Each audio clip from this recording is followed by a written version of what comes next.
Hey guys, this is David Fuhrmann here again, and I wanted to drop a really quick message to you guys, and I'm going to entitle this little blog, Too Much, Too Quick. I've got a lot of people that I've been working with lately to change their lives, and the two things that I've been specializing in is using Neuro Linguistic Programming to stop smoking or to lose weight. Now, you can't just have this magical formula that goes ahead and wake up one morning and say, hey, I want to lose 25 pounds or I want to lose 30 pounds this week and make it work. You've got to work at it and you've got to prepare, because there's no point in smoking all of your life, having a family, working all of your life to have this huge house or this great income and then die. I mean, what good is that? The same thing happens if you're overweight. What I really want to do is I not only want to teach you to lose weight and teach you to quit smoking, but I want you to be successful at it, and I want you to be able to keep this decision, meaning that if you're going to quit smoking, you not only quit, but you quit for life.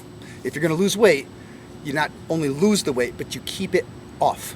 So what I see a lot of people doing here is, it's like these people who say they're going to quit smoking, and they quit smoking, they get a day, maybe. I mean, I've known hundreds of people that smoke, and I think I've known 2 in my life that have actually quit and stayed quit.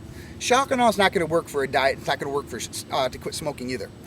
It's never been good. What I need you to do is I need you to understand that when you're going to quit smoking or you're going to lose weight, this is a lifestyle change, okay? You're not going to just lose 30 pounds and wake up tomorrow and never have to worry about it again. A lifestyle change is what's going to get you the results you're looking for and be able to keep those results. So what you need to do is you need to ease yourself into this new lifestyle with a few changes at a time. Number 1, I have a couple of clients that have gone from eating Chili's and McDonald's and wherever else, and then suddenly they're at home eating a salad with tuna fish on them and trying to perform the P90X workout. We are all creatures of habit. And when you're a creature of habit, you get up and you do the same thing that you've been doing every day. Now remember, you didn't wake up this morning and realize you were fat. It took a day at a time for you to build it.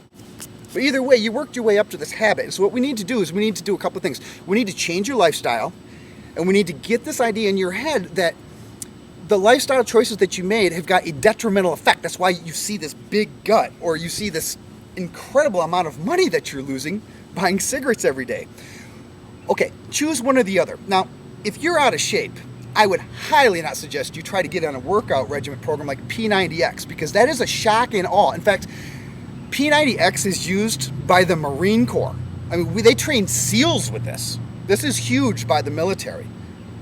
I mean, these are for people who have been working out and preparing to work out like this for months. I mean, they've gone through boot camp, and now they're going in to do what we call Hell Week.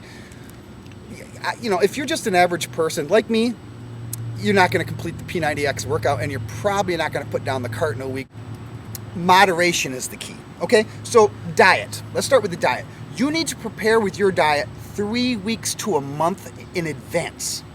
That means you don't go to McDonald's today and tomorrow start eating tuna fish on your salad and calling it good, because you're going to kill your kids. Not literally kill them, but they're probably not going to be too happy with you, okay? So what we got to do is we can't go from McDonald's and Chili's to tuna salad, okay? And exercise. It might be just a bit too much. We need to do small amounts of adjustments, just like you did a small amount of adjustment of eating too much or smoking too much that got you in the condition you're at. So there's a couple of things you can do. One thing that I have prided myself on is Neuro Linguistic Programming. Also, for those of you that had a psychology class, we call it cognitive behavioral theory. So those of you that had a couple of classes, you do know what I'm talking about.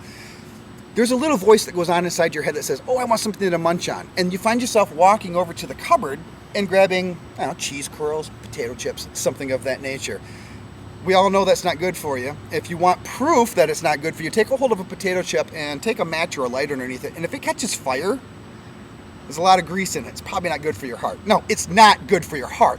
And it's imperative that you stop eating that. It's not only not good for your heart, it's not good for your whole body, it's not good for your lifestyle. But if you want to make this better, there's a couple of things that I can tell you that works. I used NLP or CBT to quit smoking, and it works for me every day. But what I had to do was I had to literally prepare myself more than a month ahead of time before my quit date. I had to get, well, these flies are all over the place. I had to get an area that I could be away from nicotine. I had to get medicine in me that would make the cravings go away. I had to remove every single bit of nicotine and tobacco that I could find around the place that I was staying, so that when I was tempted to cheat, I couldn't. and I had to put myself in a place in the middle of the country that I literally couldn't walk to a store if I wanted to get cigarettes, and I had to show up at this place I was at without any money, so that if I did end up walking 5 miles, or how's that, walk a mile for a camel, I didn't have money to get that camel when I got there. There's a couple of things you can do. I would suggest preparation. Without preparation, you're literally setting yourself up for failure. I want you to be courageously inspiring to yourself and to those that you're involving with. It's not courageously defeating. Let's prepare and let's do this right. Here's a proven plan that I have found that works for me, and it works for a couple of different clients that I have right now. My first client lost 12 pounds in a week. Now that's not amazing. Here's what I'm going to say how you can do it. This is my proven plan, and we can do this in just a couple of steps. The first one I want you to do is set realistic goals with dates. Literally say, I, David Fuhrmann, will lose 6 pounds this week. Or I, David Fuhrmann, commit to no longer eating potato chips this week. And I want you to slowly ease into that. And when you get good at it, you can add on to your goals. But let's get small goals for it. And then when you get that little voice in your head that says, let's go eat chips or let's go eat a brownie, I want you to change it. Don't tell yourself no. Tell yourself I'll do it in a minute. Or instead of a brownie today, I'm going to eat an apple. How's an apple sound? Now listen, I'm not saying you can never eat brownies again. I'm not saying you can never eat chips again. You have to have a cheat day, but I'm going to get to that in just a minute. First one I want you to do is I want you to set realistic goals. The second thing I want you to do is I want you to establish a support line. So what I want you to do is I want you to tell everybody you meet that you're going to do it. Now you're going to have 3 different reactions. One, you're going to have the first guy go, that's great, I don't care. And he's going to walk away from you. The second guy is going to go, you're going to do that? Yeah, no one else can do it. So I don't think you're going to do it either way. I can't wait to watch you fail. And then you got this third group that you can put people on. Those are the ones who go, hey man, that's a great idea. Can I join it and do that with you? See, the first 2 groups that I mentioned, you got to completely get rid of. The one who says, yeah, that's great, and walks away, he don't care about you. He don't care about your weight. They don't care anything about your goals. They're doing their own thing and they're serving themselves, which is fine. But they're not going to be a positive influence.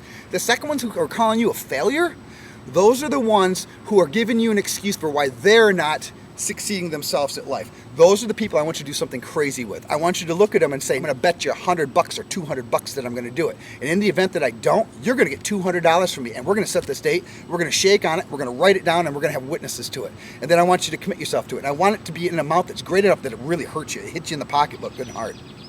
The third type of people you got are the people that are going to join with you. This is your support group. These are the people that are going to literally lose weight with you. They're going to work out with you. They're going to be the person that you call when you're struggling and you're like, man, I really want something to eat tonight. Eating's fine. Eating crap is not. So find a support group. The fourth thing I want you to do is I want you to announce your accomplishments. The fifth thing I've got for you is I want you to have a cheat day. A cheat day, yes. A day that you can eat brownies. A day that you can eat chocolate chip cookies, snacks, whatever it is. Just got to remember one thing. Moderation is the key. Number 6, prep your house for success. I just told you that I went to a place that had no nicotine whatsoever, so that when I was tempted, I couldn't cheat. That means you get the chips out of your house.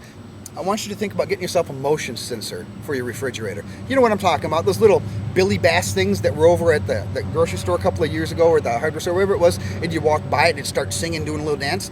Those motion sensors will work great in your refrigerator. They will. And every time you open the door, you got this stupid little noise. It becomes so annoying that you're like, oh man, I gotta get something to eat tonight, but I don't want to hear Billy Bass sing. So you really think about how bad you want something to eat because you're gonna open that refrigerator door. Number 8, you need a 5-step exercise. No P90X, no Biggest Loser. You guys can live an excellent life. You can obtain your goals. I've done it. There's hundreds of other people out here doing it. No, there's thousands of other people out here doing it. Join the bandwagon. Do what everybody else is doing. Let's get healthy. Let's set great examples. And let's live long enough to enjoy everything we've worked at all of our life to have. There's no use in having all of this if you drop dead tomorrow. I believe in you, and I've been showing people now how to believe in themselves. I am here to show you the power of you. If you want to change and you want to be successful at it, try structuring a process that's going to alleviate the bad habits and produce good results. Let's exchange bad habits for good results, huh? We can do that. Listen, this is David Fuhrmann. I've got to get out of here. I got a lot to do tonight, but thanks for tuning in for the blog, and we'll talk to you soon. Have a great day. Peace.